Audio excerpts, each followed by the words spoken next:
Today, we are getting into something every leader says they want, but almost no one actually knows how to build a culture that drives real results. And my guest, Jessica Kriegel, has the research to prove that when a company fully aligns its purpose, its strategy, and its culture, it can grow revenue at 4 times the rate of everyone else. 4 times. This is not theory. This is not a feel good buzzword session. Jessica has worked with hundreds of companies from massive global organizations to teams inside corrections facilities, and she shows the same thing every time. Culture is not posters on the wall. Culture is how people think and act to get results. In this conversation, you're going to hear why most leaders get trapped in endless action while their teams stall, how accountability gets destroyed by blame and compliance, and why surrender might be the secret advantage for modern leadership. If you ever felt like you were carrying the entire company on your back or trying to push people into caring, this is the pattern interrupt you need. Here are 3 big ideas you will get from this episode. 1, that culture formula that drives 4 times revenue growth and why alignment between purpose, strategy, and culture changes everything. 2, the shift from blame-driven accountability to choice-driven accountability and how to move your team above the line. And 3, how surrender and belief shape the experiences and behaviors that create a high-performing culture. Now, let me introduce Jessica. She is a workplace culture expert, keynote speaker, and researcher. As Chief Strategy Officer at Culture Partners, she challenges outdated ideas of control and performance with bold approaches that deliver results. A frequent media guest on CNN, CNBC, Fox News, and Bloomberg, she also hosts the CEO Daily Brief and Culture Leaders podcast.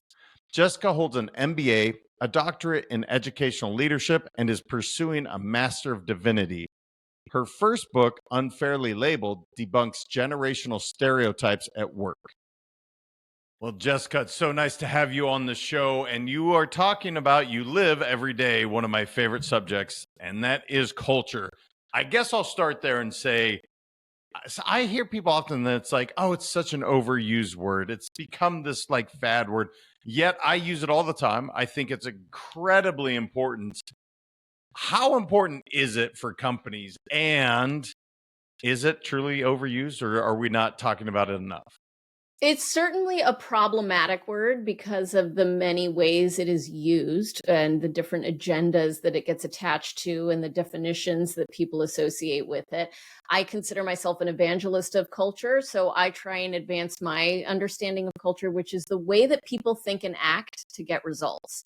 So if that is the definition that we're using for culture, how do people think and act at your company? I think it is the most powerful lever for a leader in driving results, more powerful than any other tool in their toolkit. Imagine if you had 100% of your workforce that was clear on the results you're trying to achieve, aligned with those results and holding themselves accountable to get it. That is the dream, and it is quite elusive. So yeah, I think it is critical, and the results speak for themselves. Okay, so it's quite elusive, even though it really shouldn't be, right? I mean, in my opinion, it's not that hard to actually kind of define your culture. You can get very clear. I realize most people don't. Right. A lot of companies don't. It's a shocking amount of companies actually don't. And my audience has heard me talk about this. Why is it so elusive? Why are people not respecting, understanding? Were we just not taught this at school? What, I don't know. Where are we missing the boat on this thing? I think there's a lot of performative leadership out there. The purpose, let's define leadership going back. Leadership is creating movement. To be a great leader, you need to be able to create movement in a large group of people. And so to define your culture, oftentimes out there, it looks like picking some buzzwords that sound good, putting them on some poster board, talking about them at the town hall, saying we're about teamwork, we're about collaboration, we're about innovation, whatever. And then there's a disconnect between that announcement and the actual lived experiences and behaviors being demonstrated within an organization. And then people go to, well, we should hire better folks. And if we hire better folks, then we'll solve this culture problem. And really, I think the problem is that culture is often siloed from the larger business framework that is top of mind for investors and shareholders and executives, which is the purpose of the business, the strategy that we have to execute upon that business, and then the culture that will help amplify those things in order to get results. Those three things need to be in alignment. We actually did research with this at Stanford Graduate Business School. We looked at 243 companies that had full alignment of their purpose, strategy, and culture, and then those that had partial alignment. And the companies that were fully aligned outgrew partially aligned cultures by 4 times revenue growth over the course of 3 years. So what does that tell me? It tells me that when I go into most companies, I see a purpose statement that was written by the founders 30 years ago.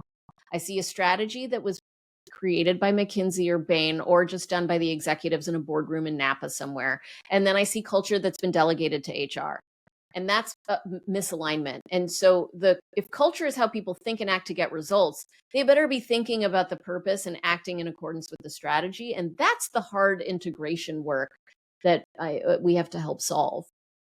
Yeah, the purpose statements that as you called it, the mission statements, these statements that sound great, but they're super long, right? They're like, yeah, it's like reading a novel. One of the things I coach on, I'm like, look, guys, and I'll give you a great example. I was the guy at my second company on stage. We had 6 cultural values, and I forgot after 4. I literally couldn't remember the last 2. And it was like, well, it's just too damn much. So yeah. imagine business owners listening for a moment, and this is not a judgment. So I want everybody to be clear. We are not judging. We are simply trying to educate and help. It's too much. That wordsmith, really nice thing that's way too long. People can't remember. Think of your most brand new employee walking through the door. You want them to know and feel and how this culture is. And that paragraph is doing you a disservice. If everything I said is just true, Jessica, if you're like, yeah, that's pretty good, what can we do to simplify this? Because again, people ask me all the time, they're like, wait, you can double our revenue by culture? I'm like, well, yeah, actually, once we get it defined and from the CEO to the brand new employee, everybody's rowing the boat in the same direction. We're going to go pretty well. I don't think I'm overstating that. What are your thoughts on that? No, it's more than double your revenue. It's actually, our research shows it's 4 times the revenue. So the 3 steps are clarity, alignment, and accountability. So first, getting clear. And in order to get clear, so Brinker International is one of our clients, for example. It's all the Chili's restaurants, right? What do you need to do at a company that size to ensure that everyone at every one of those restaurants understands the purpose of the organization? It's simplicity. So clarity comes from simplicity. And so we have a 6-word limit on our purpose statements. When we work with clients, we say if it's more than 6 words, you're saying too much. You're including too many factors or stakeholders. And, the first time that I did this, it was with a nonprofit, actually. I asked them what their mission statement was, and it was something like, we like to engage the community in various types of musical enterprises so that the people and the young folks and the old folks come together in unison to learn and grow their spiritual growth. Whatever. It was something so bizarre and long. And we worked with the board to get it down to, we engage the community in music. And it became not only a North Star, a purpose statement that was resonant, but it was memorable. And so then people could talk out there in the community when they were trying to sell tickets, when they were trying to recruit musicians, when they were trying to bring in collaborators. It's, well, we exist to engage the community in music. Do you want to join us on this mission? So that's one, is clarity. Alignment, then, I think this is where the culture piece comes in. So great, you've got a fabulous purpose statement. How do you get the culture aligned with that? And what usually happens is leaders will get stuck in what we call the action trap. So we know that we're trying to get results.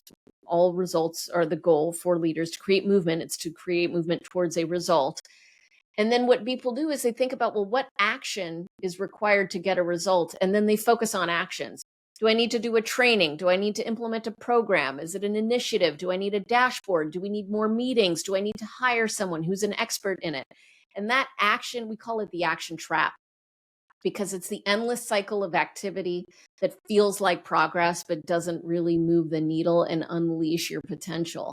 So you have to ask yourself, what drives people to take action from a proactive place? Their discretionary effort. How do you get them to care and the buy-in so that they will want to take that action even when you haven't told them to do it? And all of our actions are motivated from the beliefs that we hold. So if your employees believe in it, well, then they're going to step up. And, that's where you have to focus, is ask yourself, what beliefs are getting in the way of people taking the action that we need them to take in order to get our results? So then the follow-up question is, well, how do you get people to believe what you need them to believe? And all of our beliefs come from experiences. The experiences that we have with each other, with our colleagues, with our leaders, with the systems, those experiences will shape my beliefs. And those beliefs that I have will drive me to take either one action or another, and that's going to get you the result. So a lot of leaders think that the key to creating movement within their organization is implementing processes and procedures. But what we found is that processes and procedures don't move the needle. People will act in accordance with their beliefs. And if you focus on that, now you can start to really unlock the potential of the group of people, and they'll hold themselves accountable to it. Yeah, I was going to ask you on that last one, that dirty word, that accountability word that everybody's like, oh God, Yeah, you always get such the a roll of bad the word. eyes. I know it's not a sexy word, but yet the results are pretty sexy. What people want, you want accountability, right? The only time we really get pissed off at one another is when somebody says they're going to do something and they don't do it. Like, it's pretty simple, and yet I feel like this word has been demonized, when the truth is, this is what we all are really wanting in our partners in life, with our But you kids, you with just our parents. defined it. Sorry, go ahead. No, You just please. had the answer in what you just said. You said, "Well, we always need to hold each other accountable when we don't deliver. Why don't we like accountability?" It's because the only time we hold people accountable is when something goes wrong.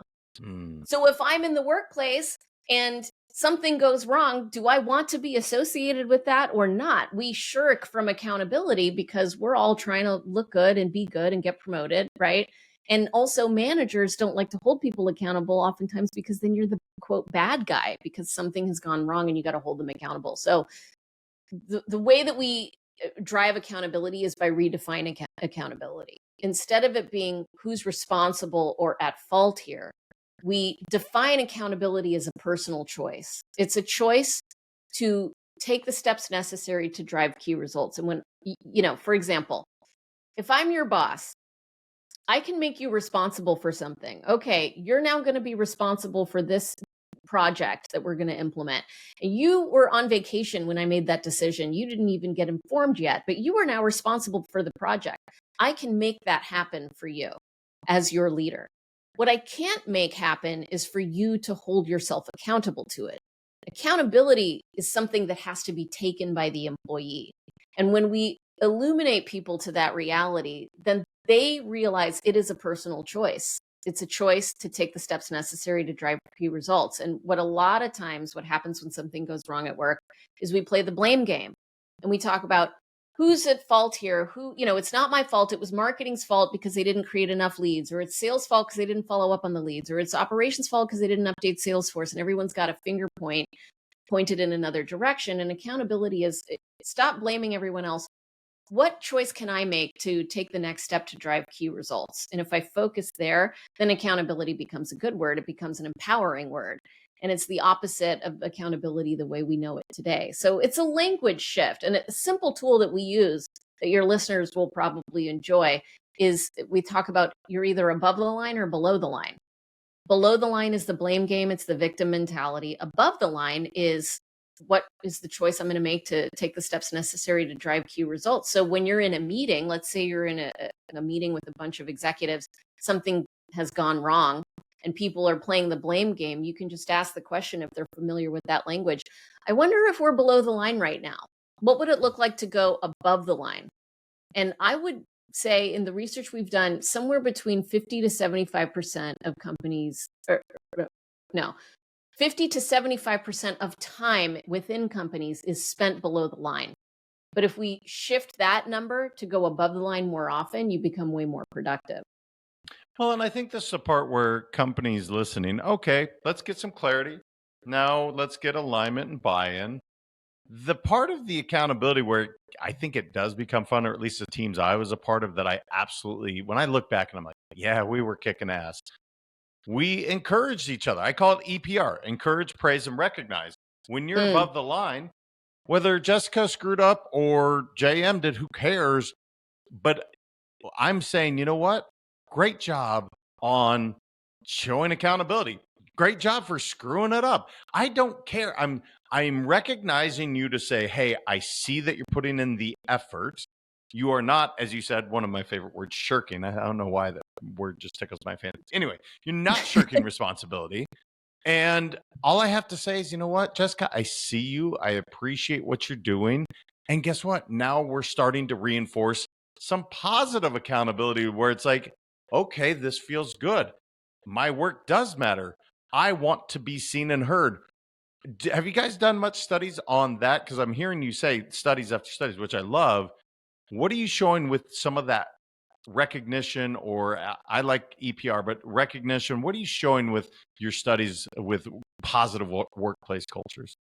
Yeah. So earlier we were talking about the beliefs. How do we drive beliefs and shift beliefs within an organization so people will think and act in a way that is how we need them to get results? And it comes from experiences. And what you're describing is an experience. To recognize someone is to create an experience for them that will create a belief. To praise someone is the same thing. The three most powerful experiences that we suggest people lean into right off the bat are recognition, storytelling, because storytelling is a really powerful experience to create beliefs, and feedback. And feedback can include and should include critical feedback. And what we start is with a little bit of positive feedback. The way that you handled this conversation was, your questions were insightful, and it shows that you've done research on who I am, and you've done a great job on that. One way in which you could have been a better interviewer would be to, and then I come up with whatever my critical feedback is.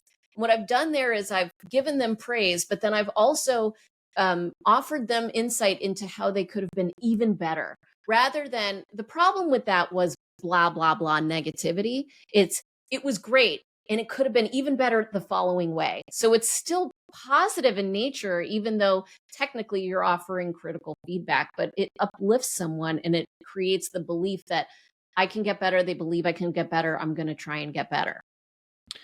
Well, and here's the great thing about what she said. I hope everybody hears this, because feedback is gold. Now, it is also the way you obviously present it, right? You want people not to shut down, because if Jessica's like, you're a shitty host, I'm not hearing the rest of what she's about to tell me. I promise you. Right. Even if she's smashing me with like great compliments afterwards, I'm like, I'm a shitty host. Really? That's Yeah. what she got. And but I see, and you see it all the time in workplaces. This is what happens when an emotional response from a leader, something that a knee-jerk reaction is, we just hit them with, I don't know, you were late with your blah blah blah, instead of, as you said, I see where you're putting in the effort. I see you've been on time with everything else. Perhaps we could improve and we could upgrade, whatever terminology you use in this Here's how area. it could have been even better. Yeah. Yeah. But I guess we're not taught that, Jessica. Unfortunately, this was never taught in business school. I know you got your MBA. Were you taught this stuff when you went through and got all your additional education? I was not taught this. And also, people don't practice it. Most of our learning comes from on the job learning. And the amount of feedback that I've gotten since joining this company, which is, we're the feedback culture company. I mean, it is 10 times more feedback than I've gotten in my entire career prior to this moment. And I worked at Oracle for 10 years. I worked as the CHRO of a small startup technology. It doesn't matter the size or scope. People don't like to give feedback. It's uncomfortable, and difficult conversations are easily ignored in the workplace. And we're all putting on our workplace face, our act that we have to be at work. And so it's just avoided. So to give people the tools to do it in a way that isn't difficult is really powerful. Storytelling is another thing that we fail to do as much as we should in the workplace because it feels kind of creative and touchy-feely. But we as humans are moved by stories. It's why Hollywood has made so much money. It's why we cry in the cinema because it shapes our beliefs. And so leaders really could use with more storytelling to create that movement that they're trying to create. I'm curious for you personally, when did you know, okay, this culture thing, this is kind of my purpose. This is what I want to really dive into, because you mentioned working at some pretty prestigious place, Oracle, obviously a great company, huge company.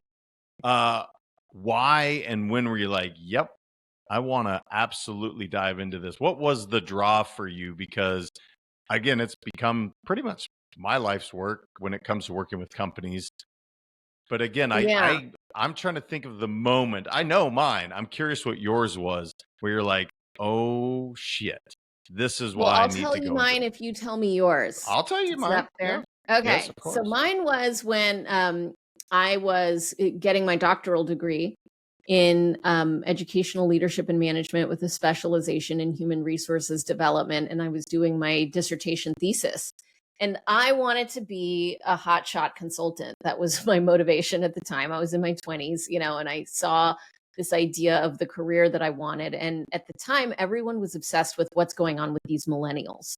This was millennial fever. How do we attract, retain, and engage millennials? And I had always been the millennial. I was the youngest person in my workplace at Oracle. I was the youngest person in my doctoral class. And so I was stereotyped a lot. And I decided I wanted to crack the code on what millennials were. And no one could tell me that I was too young because I would be the doctor of generational dynamics based on my research. So I did this research where I wanted to understand the difference between each generation and then write a book about it so that I could educate people on the generational differences and it was quantitative research, and all of the research came back and showed me that there was no commonality within a generation to significantly differentiate it from another generation, and that the Mm. hype that we read about incessantly at that time in the media was just BS. It was stereotyping and bias about a generation based on these arbitrary age brackets that they happen to live within, and there was no truth to it. And so my silver bullet to having something to say ended up being, you guys should actually stop thinking about people through a generational lens because it's just age discrimination hiding in a socially acceptable generational label. And I wrote that book, and that book blew up. And then people asked me to come and help them do that. And I said, well, help you do what? I'm telling you not to do that. So how do I help you implement not doing something? And they said, well, really, we need a culture shift here because we have these stereotypes that exist. And leaders are putting people in boxes based on the generation that they're in, and we're not really communicating. So can you help us shift the culture? And that's where I realized I was already in it and doing it without knowing it because of the research that I did and that I was bringing to companies. Well, that's cool. There's obviously a lot. I'm guessing that's unfairly labeled. Was that book Yeah, correct? Yeah. that's that book 10 years ago. Wow. I got to read it. Because right now I'm hearing it again, right, with Gen Yeah. Xers and it's like, I yes, there are generalizations we can make about certain things, and that does not mean that by and large every person is that way. I feel like I'm fighting this on a daily basis, where I'm like, Yeah. okay, so You have what to was accept that that's in our human nature. Socrates 2,500 years ago said that young people today value chatter in place of hard work and they're too focused on luxuries. Those are the same complaints we have about Gen Z today. So in 2,500 years, we have not updated our distaste for the younger generation. So when you surrender to that idea that, like, okay, we're just going to have those stereotypes, that's the reality of how we operate. Now what? Then you can start to address the problem. But you have to tell me your moment. Yeah, my moment was that on stage, I'm telling you, it was company two. We had about 1,500 1099 employees, and I'm giving the speech of the 6 cultural values. This is like the keynote that I'm delivering. And literally, I fall short after 4. Now, this is why it was so impactful for me. I'm the guy that was one of the executives creating the values in the room, and I can't remember them. How Yeah. in the world could anybody in the audience possibly remember? So that day, I remember going way too damn many. I come back a year later, and we had actually stripped it down to 3 cultural values. I nailed that speech. Right on, JM. But here was the other thing that happened. Everybody in the crowd also knew the values. And that was the moment that I was like, oh, it doesn't have to be that complex. I also realized, same company at the time, how misaligned I was with, there was 6 total partners. 3 of us were completely misaligned with the other 3. And even despite we're making a lot of money and we're growing, it was the most miserable 6 years of my life. Yeah. And that was when I was like, oh, okay. So this culture thing's pretty important. Like I was on the verge of divorce. I literally was almost 300 pounds at the time. Like I was unhappy. Now, accountability, it was on me. I chose to be at that company. I chose to partner with these people. These are all choices that I made, but I could also make the choice to sell out of that company and move forward, which is ultimately what I did. Yeah. That was my culture moment. It's a beautiful moment. It has certainly impacted what I've done moving forward. No I doubt. want to ask you about the Master of Divinity. That's interesting to me, but I'm wondering if what I may have missed asking you about culture, anything where you're like, hey, dude, before we move forward, we should probably hit this one. This is a pretty important point because I like simplicity. I like to create it, and I want my listeners to be able to apply it in their own world as simply as possible. But I'm sure there's more that I didn't ask you. Anything else in that subject that you're like, come on, man, you should have known this?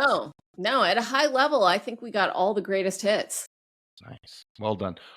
Why the Master of Divinity? This is really interesting. You clearly like education. I mean, I've Yeah. known you for, I don't know what it's been, 30 minutes. And I've got We that go from way you back. because we go way back.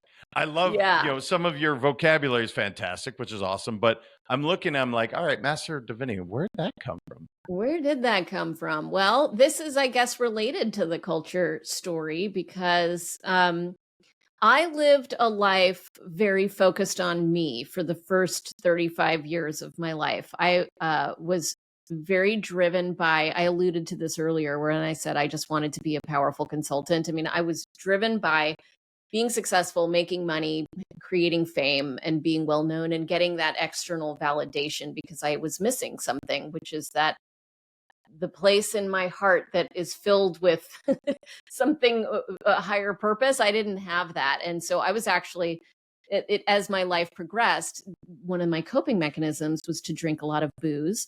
And that got worse and worse and worse until I was at the top of my game on paper in my career. I had a very successful keynote business. I was one level away from the C-suite of a Fortune 100 company. I was doing very well on paper, but internally I was totally broken. And I had my bottom, which was an emotional bottom, in which I just felt like everything was falling apart and I couldn't do it anymore.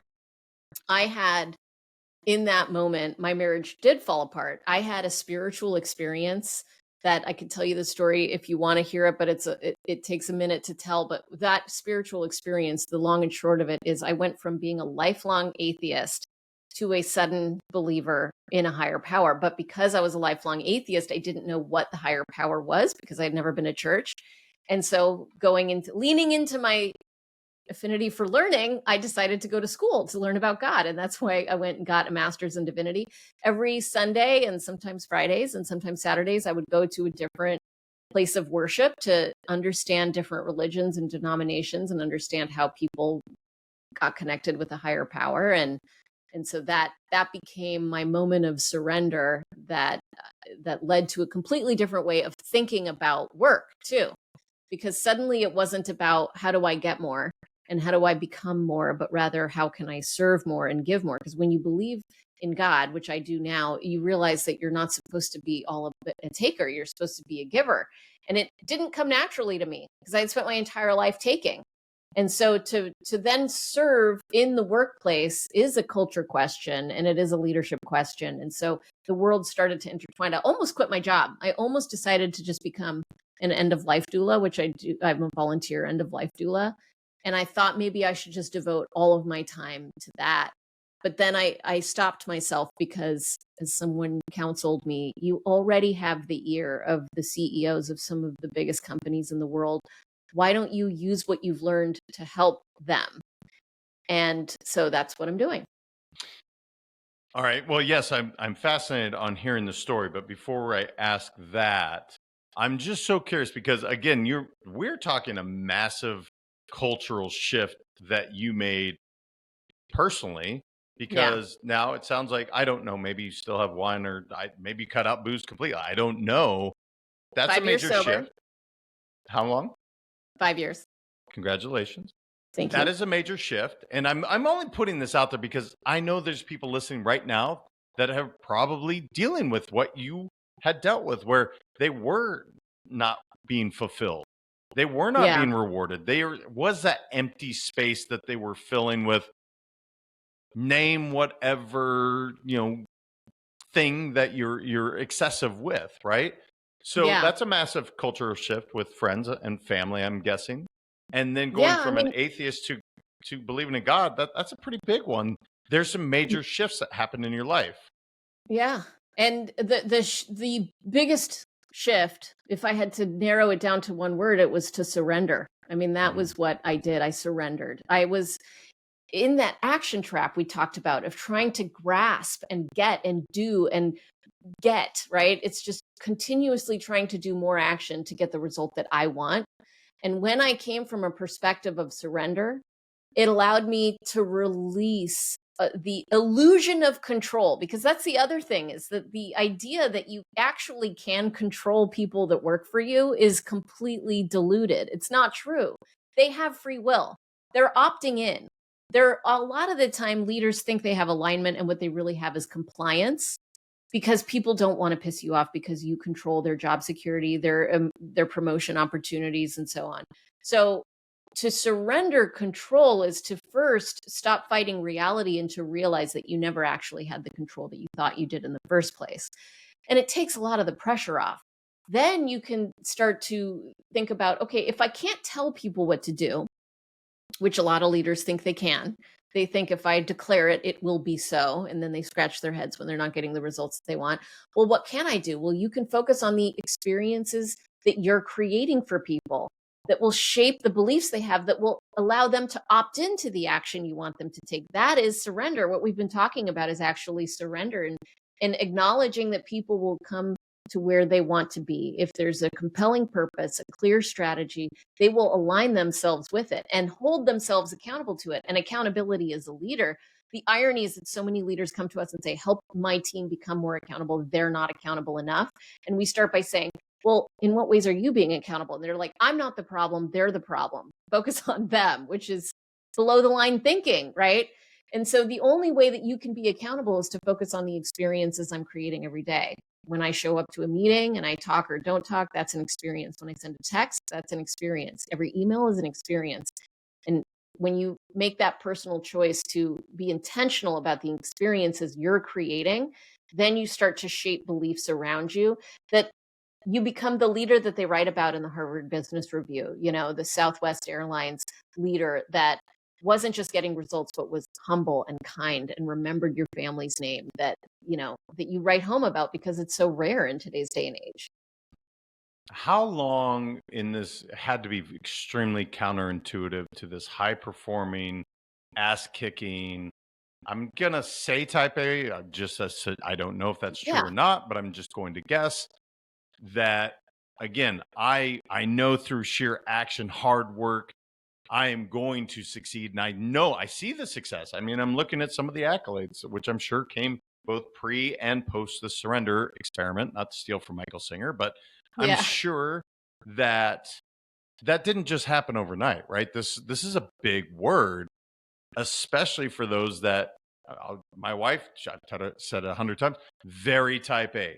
To Yeah. surrender, to truly let go, that doesn't happen overnight. So how long did that process really take you? Or maybe you're still in the throes of it.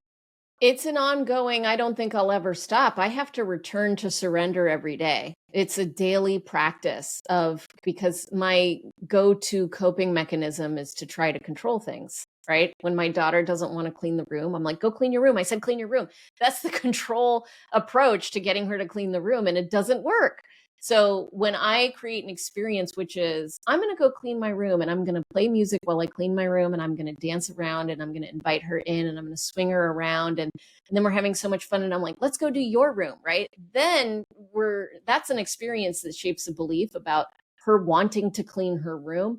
That's surrender. But I still find myself saying, did you clean your room? Go clean your room. I mean, so I have to remember. It's why I wrote a book about it, because sometimes we have to teach what we most need to know. And I'm most needing to remember that, because when I am in touch with it, oh my goodness, my energy level is higher, the results I drive are better, and everything is easier because I'm in line with the flow of the universe. I'm moving from force to flow, and it's revelatory. So professionally, having success pre-surrender, I guess we'll call it pre and post-surrender. How does it look now, being in flow? I know you had success before because I know some of the people that we were talking off air. So I Yeah. know that was happening, but post and this idea of not only bringing faith, God, universe, whatever people are going to believe in, having something to truly put our faith into and surrender to.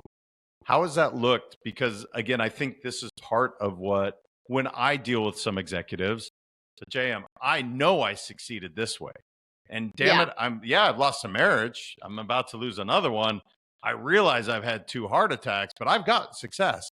This is Right. the person I want to talk to, right? This is what I'm hoping somebody's hearing this. And again, it's not a judgment thing. This is No. this Yeah. revelation that there is a better, just a Way. easier flow, I guess is the right word. How does that look for you professionally? What does that look like?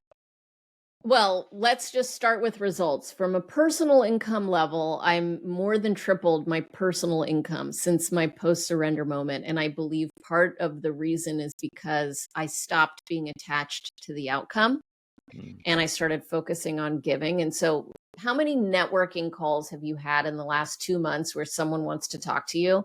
And the first thing they talk about is their accolades and the reason you should want to know them and what they're working on and how can you help me? How do you feel walking away from that call? And do you actually want to help them? I I have mean, to the take like answers a are thousand obvious. showers. Yes. Yeah, it Right. sucks. And that's how I was, right? What can you do for me lately was my mentality. I am trying to grip and claw my way to the top of the ladder. And anyone that I can get a hold of, I'm going to tell them all about me and how can they help me? And when I had my surrender moment, I stopped being attached to the outcome. And then I guess unsurprisingly, I got more than I bargained for because I was coming from a service mindset. I was asking them questions. I was being curious. I was sharing my contacts with people in an effort to just connect. And then suddenly I was the connector. And and when I didn't get my way, I was okay with it because I had surrendered to the outcome as well. So the lows were not that low because I just was like, well, it must not have been what was meant to be. And my career has taken a completely different path. Since that surrender moment, I was at Oracle when I had that surrender moment. Right after that surrender moment, literally 4 months later, I was offered a job as the head of HR for a technology startup. I was given the CHRO role. My keynote went from while I was at Oracle, it was a $10,000 keynote. It went to $25,000 keynote. Then my business was growing and because I had this side hustle, and then I sold my side hustle to Culture Partners, which then hired me to be their chief strategy officer. And now the work that I get to do is I get to be a thought leader and I get to write books and I get to host podcasts and I be a guest on podcasts and read and write and think about this. And then there's a whole engine that works with me to deliver to our clients. And I don't have to do the sales, and I don't have to do the marketing, and I don't have to do the delivery. It's like my dream job, and I'm getting paid way more than I was before. So it worked for me. And when we teach our clients to surrender, it works for them too. We saw in environments like the Georgia Department of Corrections, which is one of our clients, which is the place where you would imagine surrender to be a very dirty word, like never surrender in a corrections facility. They embraced the work that we're doing, and their turnover dropped in half. They reinvested millions of dollars in themselves. They're having extraordinary results after embracing the concept. So once you realize it works, it's not hard, but it's just like culture, where we started. Culture is a problematic word because it sounds touchy-feely and soft, and surrender is too. But let me give you an example. The military in particular, they're in the never surrender bucket, right? But the Navy SEALs have a saying, which is control the controllables. The hidden message, the corollary in that phrase is control the controllables and stop trying to control the uncontrollables. And that's what surrender is. So the Navy SEALs are actually experts in surrender. I mean, when the chopper is going down in enemy territory, they're not spending a lot of time talking about how the mechanic back at the base should have done a better job. They are focused on, what can I do? What choice can I make right now to drive results in this moment and adapt? And so they're experts in surrender, believe it or not. Yeah, actually, it's a great example that you bring up. They are ever present, which is exactly what you're talking about. You cannot control the past. You actually can't control the future. So why spend any time on it? And Right. yet, every single day, including myself, it's something that you have to be intentional about, right? I mean, I was doing my meditation this morning, and inevitably I started going down the what ifs of what I had coming up for next year. And it's like, Yeah. well, I can't do anything about that right now. Let's try and stay here. Actually, let's have no thoughts. But yes, to your point, control what you control, stay in the present. Well, that's fascinating that you had such a dream. I didn't even get to ask you the moment because there was so much other goodness there. Uh, is it a quick little side note on you finding this, going from atheist to, my goodness, there's a God I believe in, and it has shifted and changed my life for the better? I'll tell the quick version of the story. My father was on a 12-year motorcycle trip around the world called the Wow. Timeless Ride. And he was doing it on a budget. I mean, he was not a rich man, but he slept in tents and he was an adventurer. And after 12 years, he finally came back home when I was pregnant. I asked him to come back to be there for the birth of my daughter. And we would go for walks every morning and talk about her and how to be a parent. And I didn't want to tell him the name I had chosen in case he didn't like it. Sometimes you keep it a secret until the birth. So he came up with a make-believe name that was just a placeholder. So we didn't refer to her as it. And the placeholder name was Violetta. And I have no idea where he got that name. So we would just say, when Violetta gets here, how are we going to blah, blah, blah. Cut to my daughter is born.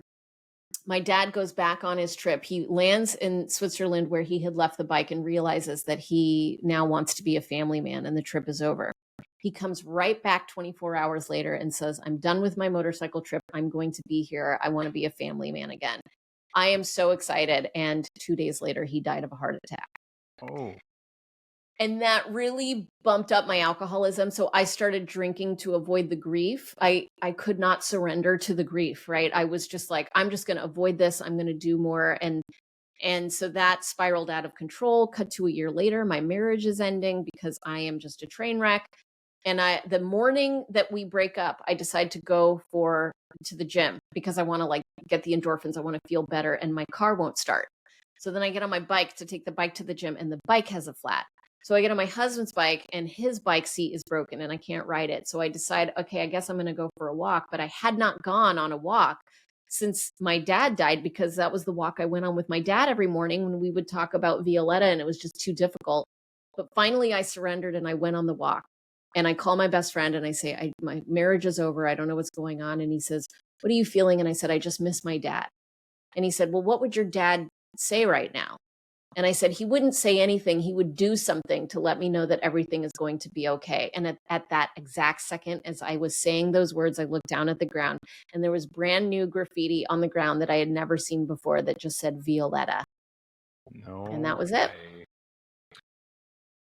Ah, that shivers down the spine. Storytelling. You mentioned it Yeah, before. That is wow. that's the story. If you're okay with sharing, what did you name your daughter? Because by the way, I did tell my parents what we were naming our first son, Tristan. Oh, And I but remember Tristan's a great name. it's a wonderful name. I love the name. Yeah.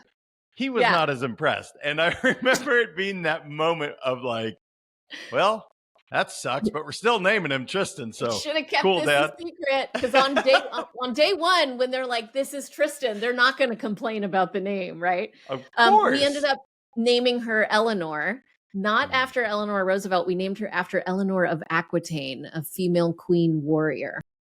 Wow. All right. Well, see another story.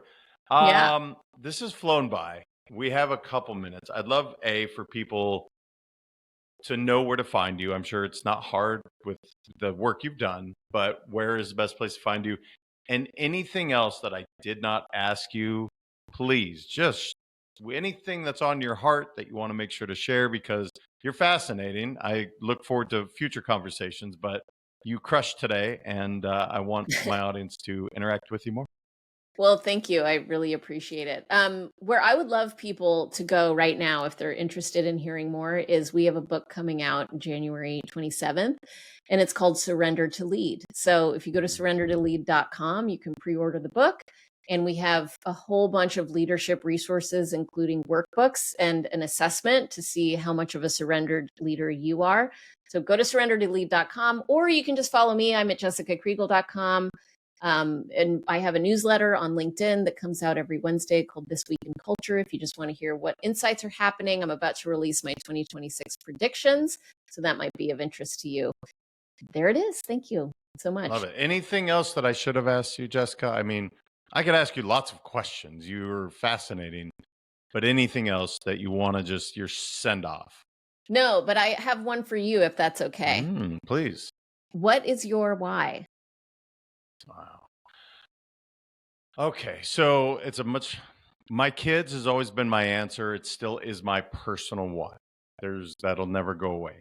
And Let's Go Win is to inspire people to live their best lives. Love it. So that's my why.